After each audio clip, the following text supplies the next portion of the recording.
Quina talla creus que cuidaré? La gran. La gran. Doncs mira, venent una mica de material de la festa major, perquè tothom vagi ben equipat. Els barrets, el Tomàs, les figures que s'han fet de la garça i dels diables, els CDs, les ulleres... Pel correfoc, per protegir-te els ulls. Una mica de tot perquè la gent ja estigui preparada per festes. Un barret per la meva neta, pel carrefó, perquè lo puja aquesta festa. Home, per fer festa, no? Per anar tots a una, ja que és la festa del nostre poble, que es noti.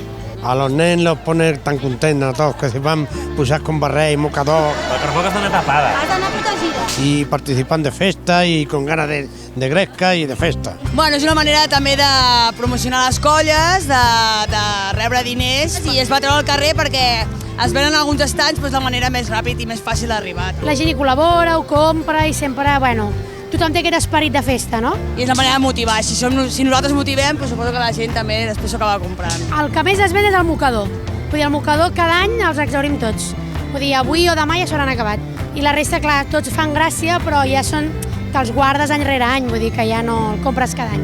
Suposo que des de l'escola s'ha fet un treball maco i els nens cada cop més porten el barret, el mocador, es coneixen les històries i dels nens passen als pares, jo crec.